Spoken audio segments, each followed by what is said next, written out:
In this video, we're going to talk about how to save money and disconnect from the world by living off the grid. So hit that subscribe button and turn on that notification bell so you stay up to date on when new videos come out.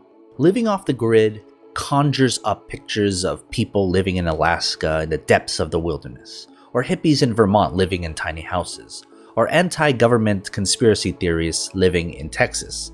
In other words, every TV show you've ever watched on the Discovery Channel. There are plenty of everyday folks who don't have their own TV shows that are just looking for a life away from technology and away from the hustle and bustle of today's world.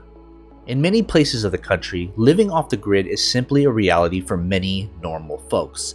So let's take a look at the cost of living off the grid. Is it cheaper than a traditional home? How feasible is it for even those with lower incomes? Today, let's plan to answer these questions and more so you can decide for yourself if living off the grid without modern day luxuries is something for you. So what does living off the grid actually mean?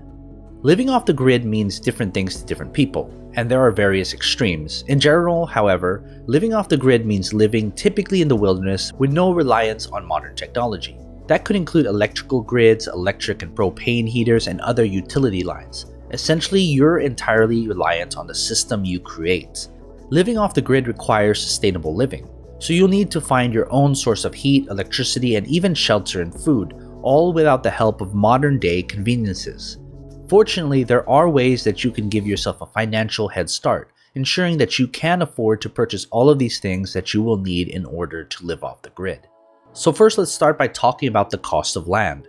It's important to find out that these costs are averages. The cost will vary based on many different factors, such as if you want a view, if it's a farmland or woods, if you have access to water, how close you're located to a major city, and much, much more. So if you buy acreage right on the ocean next to a major city, you're going to be paying a premium. So to be fair, we only have a handful of major cities to begin with. To give you a sense of what some averages of land cost across the country, here are a few states in each region. In Maine, it's about $2,400 per acre. In New York, it's $3,200 per acre. In Florida, it's $5,900 per acre. In Texas, it's $2,100 per acre. In Arizona, it's $3,800 per acre. And in California, it's $10,000 per acre. As you can see, the Midwest has some of the cheapest land per area, while the most popular states, California, Arizona, and New York, have some of the highest costs when it comes to land. This is an important point to keep in mind when you're searching for a place to build your off-grid home. So what about housing? Living off-grid doesn't necessarily mean you have to build a log cabin deep in the woods. When it comes to housing, you can go on a couple different ways. First, you can buy a home already off-grid. If you want to do things the easy way, there are many homes that are already set up off the grid. Any of the real estate websites, Zillow, Realtor, have keyword options that allow you to search off-grid homes. Also, keep this in mind, they're not million-dollar homes. Most off-grid homes don't come with a ton of bells and whistles, which is exactly why most folks look at them. As you can see, off-grid homes are much more affordable than traditional houses, but they do require a large time commitment. Second, you can build your own home. Depending on where you live, you can buy land for as little as a couple $1,000s. Often, building your own home can be cheaper than purchasing one. If you stick with a smaller home with local materials and do most of the work yourself, you'll save thousands of dollars, if not hundreds of thousands of dollars. This is especially true for homes that are off-grid. They don't come with complex electricity systems, they have simpler sewage systems, and their heating system, when needed, are also much, much simpler. You can also go for the tiny house route. They're portable with the added convenience of having most of the creature comforts many of us are used to. They're also incredibly cheap to build. You can go super simple or decked out, and you'll still spend less than you would on a grand home. Plenty of people make their tiny homes stationary, and since most people who live off-grid value spending a lot of time outdoors, a tiny home is a perfect place to relax at the end of the day. You can also go van living. If you're a frequent traveler and want to be off-grid while living in your van, it's very easy. Most people who do travel in their van already are living off the grid without even realizing it.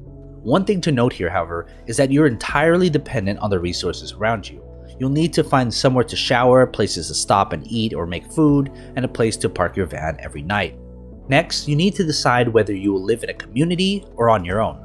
Not everyone that wants to live off the grid wants complete privacy. Some people still want a community, they just don't want to rely on government resources to live. That being said, you'll have more options when it comes to living on your own. The world is your playground at that point. But if you're living to look in a community, know that you'll likely end up living in small towns. So then how will you get electricity? If you want to truly live off-grid, you'll need to find a way to get electricity. Luckily, renewable energy is taking off, making it easier for the average person to access it. Know that there will be a hefty cost up front for many of these power sources, but they pay off tenfold in just a few months or in a couple years. One, you can always do solar panels. It costs about $18,000 on average to install solar panels in your home. Now, before you give up on the idea altogether because of the terrifying costs, know that solar panels also start paying for themselves in a little over 5 years. After that, you can expect to save thousands every year. And an added benefit is the fact that there are tons of tax breaks you get when you have solar panels. And if you have electricity that you simply don't use, electricity companies may be willing to buy it from you. Next, you can also consider wind turbines. Most people opt to have a professional install their wind turbine, as they're typically tall, heavy, and somewhat dangerous to install on your own. And unfortunately, they'll cost you a lot, upwards from $15,000 to $50,000 depending on the size you need. That being said, there are a surprising number of do-it-yourself wind turbine kits that can be as little as a couple $100s. These won't generate as much electricity, but if you offset it with a small solar panel setup, you can likely find something that's low cost. So then how do you get water? There are tons of ways you can get water to your home when you live off-grid. Here are just a couple of the most cost-effective options. 1. Well water. Digging a well is the most common method people who live off-grid use. Again, this method will require some work and money up front. You'll need to dig the well, which almost always requires drilling into the ground. You can do this yourself, but you'll need to rent equipment you likely don't know how to use. Since water is one absolute necessity you'll need, I suggest hiring someone to do this. This will be in the thousands to the tens of thousands range. Again, after the work is done, you'll have a viable water source for years to come. Number 2, you can always live near a natural water source. This is obviously one of the easiest methods to get water. If you live near a river or lake, you can get water directly from the source. Of course, always make sure to check with the town you reside in about water access, just in case there are any restrictions. You'll also want to consider a pump system that can help you get water up to your home, unless of course you build your home very close to the water. Now, hot water is a different type of problem. Getting running water to your home is just the first process if you're a person who needs hot water. The simplest way, and the way that's the biggest pain, is to simply heat up your water on a stove and use that to take baths and do dishes. Honestly, this is something most people looking to save money actually do. The other way is by having a water heater. You can get ones that run off of electricity as well as ones that run off of propane. Now, for this to work, you do have to have a well system or a water tank system. The cost to install a water heater is modest, but nothing new. It'll be around $1,000 to $3,000 depending on the size of the heater. So let's talk about heating your home in colder climates. 1. You can use a wood stove. A wood stove or fireplace is one of the most common methods of heating off-grid homes. Again, how much you'll have to pay depends on the size of the home you're heating. The cost typically ranges from a couple $100s to a couple $1,000, while the cost to get it installed hovers around $1,000 to $4,000. Second, you can always go with a propane heater. Propane heaters are typically used in addition to wood stoves to heat places the stove may not reach. The important thing to remember about propane heaters is that they can be dangerous if left unattended for too long. Propane also has one of the most expensive ways to heat your homes, so a large house could be 2 to 3 times more than what a wood stove would provide. Next, let's talk about the glamour, or lack thereof. There are 2 major bathroom setups when you live off-grid: composting toilets and water tank systems. Let's talk about composting toilets first. This method is usually the one that trips people up. That's because it's pretty different than the way most of us think of modern-day toilets. Composting toilets are similar to ones you'd see in RVs. They do require more maintenance than your average toilet, but they're also an incredibly eco-friendly alternative. Composting toilets range in price from $800 to $4,000, depending on how simple you're willing to go. Next, water tanks. If you have a water tank water system connected to pipes or using a pressurized system, this can double as your sewage system. You'll need a separate tank for gray water, which is waste, and you'll need to have access to a place to empty the tank.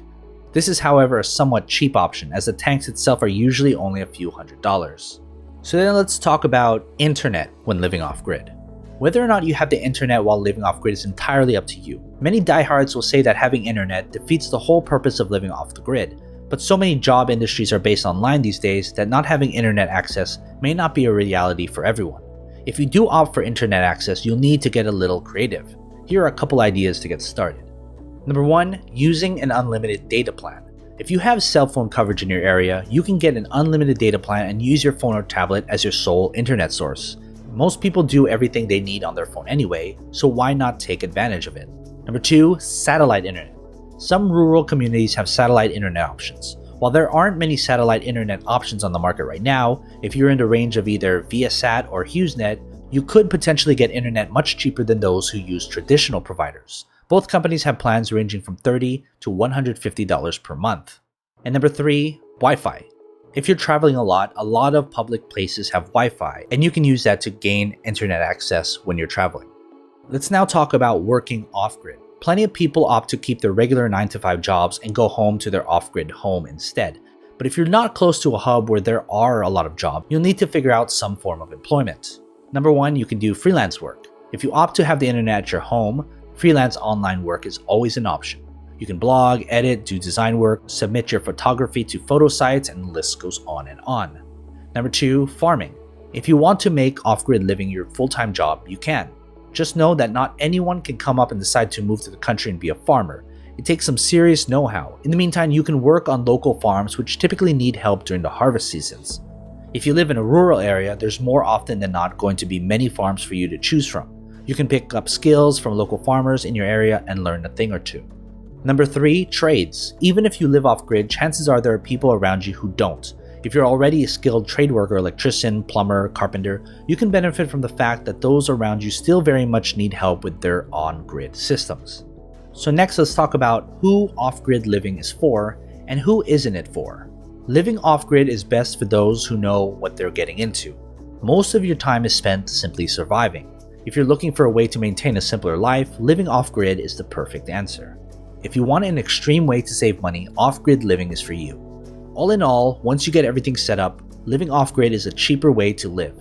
Renewable energy is cost-effective, living off the land, food-wise is cheaper, and living in a less extravagant home can save you a lot of money. If you can't sacrifice modern-day amenities, you won't like living off the grid. Many people take for granted how easy it is to just flip a switch in your home and have light, or to turn on the faucet and get clean water. If you don't want to be maintaining solar panels, a well system, growing your own food, and scaling down your life in general, living off the grid likely isn't a good situation.